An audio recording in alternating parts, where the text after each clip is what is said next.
get things off with the dailies. And Bruce Igboke is a media consultant and the chairman, Guild of Public Affairs Analysts of Nigeria, Enugu State Chapter. Mr. Igboke, thank you so much for coming on the program. Good morning. Let's get started with, I'm trying to see which we're going to start with. I think let's get started with the Guardian newspaper. NG insists on free press as Tinubu urges fairness, pledges recovery. That's Nigerian Guild of Editors insists on free press as President Tinubu urges fairness, pledges recovery. I know this is quite important to you as somebody in the public affairs space, in that ecosystem of media and journalism. You know, the government has always mentioned the fact that they talk about investigative journalism, they talked about constructive criticism and all the things they tout as should be like the compass of journalism. What do you make of the appeal and comments by the president? Well, the president, Asiwaju Ahmed Bola Tinubu, has been a friend of the press. I think I've known him since he was a governor in Lagos State when he came in. In my own very eyes, he was sworn in on May 29, 1999. And those of us in the media space always know that he doesn't joke with the press. He has been there cutting the press, making friends with the press, ensuring that, you know, he's very accessible, and he also, you know, moves in the corridor of the press. To the extent that some years later, he also invested in the press, owning a newspaper, a national daily, and also owning radio stations and the television station, both terrestrial and, you know, terrestrial and cable, you know. So he has been there. And so I'm not surprised that he's the first president to do this. Most of those editors are his friends. They have known each other for years.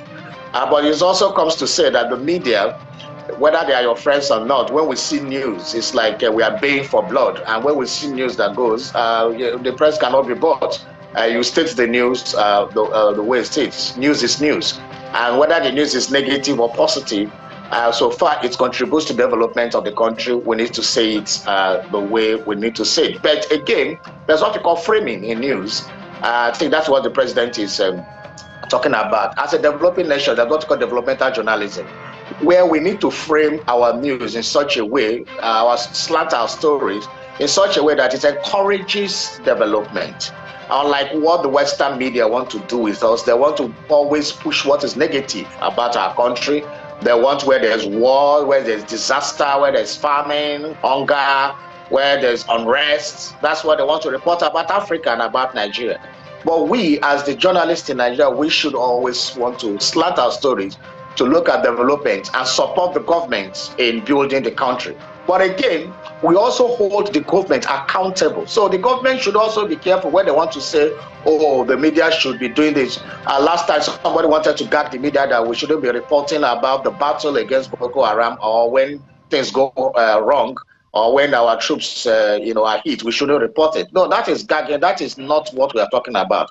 What we are talking about, we have held the reporting. If there are issues the citizens need to know about, we shouldn't kill it just because we are friends with the government. No, we need to hold the government accountable to the citizens.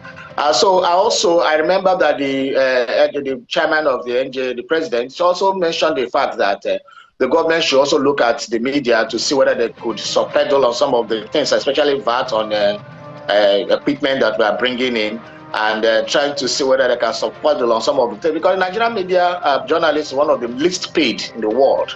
Our remuneration here is very poor. And so it also behoves that the government should do something to uphold the standards of livelihood of journalists. Journalists are treated poorly in Nigeria and shouldn't be so. We should be treated like counterparts elsewhere. So it's a good way that they're having this synergy, they're having this discussion, and it's good for the Nigerian press. Well, I did wonder also if the president's position expressed yesterday was an appeal or an opinion about the work of editors. But we'll have, some of the senior journalists come to speak on the feedback from yesterday's conference. Let's go to Daily Trust newspaper now. And Daily Trust is looking at the nation's finances. Despite Tinubu's pledge, FG takes fresh 1.15 trillion naira loan. That's the big story on the front page of Daily Trust. And we saw the National Assembly yesterday, the upper and legislative chambers, approving the additional 1.5 trillion naira loan, and it adds to, the deficit in the 2025 budget. Mr. Igboke, what does this say about, the compliance with the Fiscal Responsibility Act under this administration? I think this administration has been very reckless with borrowing. One of the reasons given for the removal of subsidy in the petroleum industry is because of to free fund for to fund the budget, fund some other things that we need in the country. But paradoxically and in a very queer manner, we are even borrowing more. So what happens to the surplus of the subsidy that came from the removal of subsidy? That is the question that I've not been able to answer over time. And the governors are with more extra cash, local governments are with more extra cash, the federal government have extra cash. What are they doing with those money? We have seen a very, very disturbing trend of multiple borrowing in the last 2 years. And the Senate keeps approving these things. Most of these things were borrowed to, to transfer to indigent families. We are borrowed for social protection. Yet we don't have list of the people that have received this. We are borrowed for all kinds of frivolous reasons. And that is not the why we should be borrowing. We should be borrowing for production, not for consumption. These things keep recurring. And it says the government doesn't even listen to opinions from outside what they are bent on doing. The Senate, unfortunately, have become a rubber stamp Senate, and that is why Senator Adams Oshiomhole raised some of these issues he raised during the week about their conduct in this 10th Senate, where they just rush to approve anything that comes from Aso Rock. I mean, this not be so. They should interrogate some of those things. I say, does these loans, do they really, affect us positively or negatively? I think for me, it is negative because we are not seeing the fruits of those loans. We borrow for all sorts of frivolous reasons. We have not revamped our industries. We have not, for example, like Jokuta Steel Company is still lying there, Delta Steel Company, the Nigerian Sugar Company is still lying there, textile mills are not up. So what are we really borrowing for?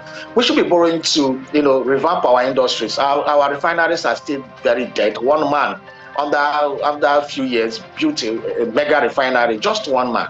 And then the whole federal government could not maintain its own 3 refineries or 4 refineries over the years.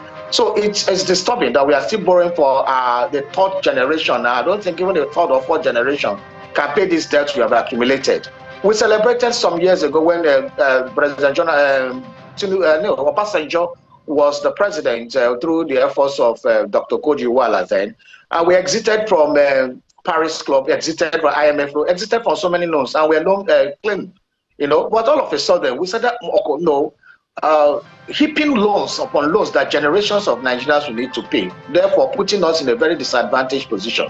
We don't need all these loans if they are always for consumption. If we must borrow, it must be to make sure that we revamp our industries and become a productive nation.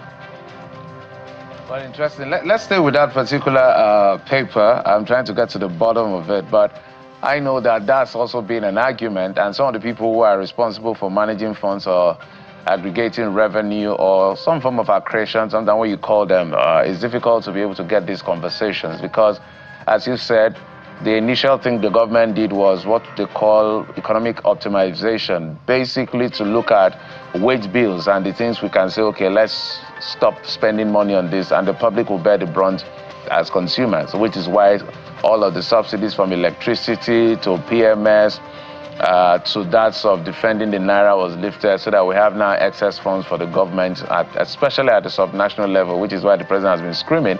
And I think it was in August when the president came and said, look, we've done so well, our non-oil revenue target, which was about 20 or so trillion, has now been met. So we may not need to be going to domestic borrowing, reducing the crowding out effect. So sometimes it's pretty surprising to see how this comes. But we know that borrowing, for instance, is part of the appropriation bill that was signed that became a budget. But if we have made money from other sources of revenue, I wonder why we borrow. But these are the conversations we need to have with the managers of the economy to be able to explain. The funny thing about government, Mr. Igboke, is that no matter what you say, government has an explanation, whether they make sense or they don't, or you accept or you don't accept. But let's stay with the New Telegraph, the bottom of it, where reps to audit abandoned federal government properties nationwide. Review Presidential Implementation Committee. We understand that about 11,000 of those property scattered all across Nigeria. Is this just another talk shop, or this is for real? Because if there's nothing to do with it, why don't we just privatize it or sell it and use the money and put it in our federation account to use to do other things? What we are saying, for those of you in Lagos, go to Ikoyi and Victoria Island. You will see a lot of government properties that have been abandoned over the years. And a lot of people, in fact, people have become emergency landlords on top of federal government property, renting and leasing the places at their whims, our capital. And people from different sources are also doing that. So one comes to explain, why do even the federal government have all those kind of assets? I remember, I think it was during the time of Mr. Babatunde Fashola, where he was able to recover, I think, Marina House also, and some other properties. He was able to get it from the federal government. I think the federal government should, give those properties, or give the states subnationals an option of first refusal to acquire those properties. They should not sell it to themselves. Because the properties are so many, and some of them are very prime properties. For example, we have a lot of them in Ikoyi, for example, and VI, and so many other choice areas in different parts of the country. They have been abandoned for years, so it's not needed. So those things should be, those assets should. And most of the time, they sell it to their cronies, they sell it to their friends, and then most of the time,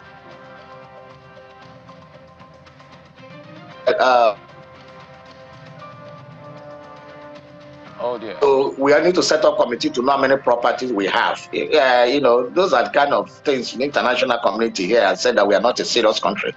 So we don't have a database of what we have or what. We need to start now setting up committee going around. They will engage on a field tour, and then they will do a report. They will set up another committee to review the report of the committee, and then we go in the same cycle. And if it sees the light of day, if it's just not a jamboree of excursions, if it sees the light of day, then we will now see the sales will be so opaque that we start wondering what went wrong. Our country should not be doing this kind of topsy-turvy actions after 65 years of independence. We should look at our age mates. Let's call it like that. Let's look at Mexico. Let's look at Brazil. Let's look at the United Arab Emirates that even started yesterday, being a superpower. Look at Saudi Arabia. These are our mates. And look at what they have done with their own oil. And here we are, still talking about whether we don't know the number of property the federal government have. I think we should wake up, and the sleep has become too long. Indeed. We hope that this yet again will not be swept under the carpet. Let's look finally now at Daily Independent, and it takes a look at the PDP leadership crisis. Despite court order, PDP vows to go ahead with national convention. Mr. Dr. Igboke, go ahead, just go ahead. I don't know whether they know what is called contempt of courts for you to actually see what to go ahead despite court order. These are the kind of impunity we practice in this country. You have a court order. You came out on national media to say that despite the court order, you will still go ahead. Therefore, having a contempt of court. The person, I think the court should wait. If they really go ahead and there's a subsisting order that they should not go ahead and they go ahead to do it, I think the people should be arrested. after that, because it's contempt of court. But in this country, you know, there's a way we cherry pick those to be punished who go against the law and those not to be punished. And these people know that even when they might go ahead to do it and nothing will happen. Because this is a country of impunity. We just saw some, just the day before yesterday, the videos of the Federal Capital Territory Minister with his ways and means that are not beholding of a public officer. And these are the things we see all around. When we have processes and procedures we don't want to follow, we want to behave as if we are in a gangster environment. These are the things we see. For those leaders at that level to come out and say that despite court order, we'll go out. What are they teaching the younger ones? What are they teaching the generations? What are they teaching those who are learning from them? Are they teaching them that courts don't matter? That whether court gives you a but again, that has been the practice. That even the federal government itself cherry picks on what they want to, which court order they want to obey. So it's very unfortunate that we have people at that level saying that they won't obey court order, they will go ahead. But I think the court also should start asserting its authority, because the courts have become, you know, weaklings. They only have the strength for poor men, for poor people and poor citizens. If they go ahead to do it and there's a subsisting court order, the court should bear its fines and arrest those. So no matter whose house is God, arrest those who, went against his order. That will maybe set a good example as we are entering the political season next year.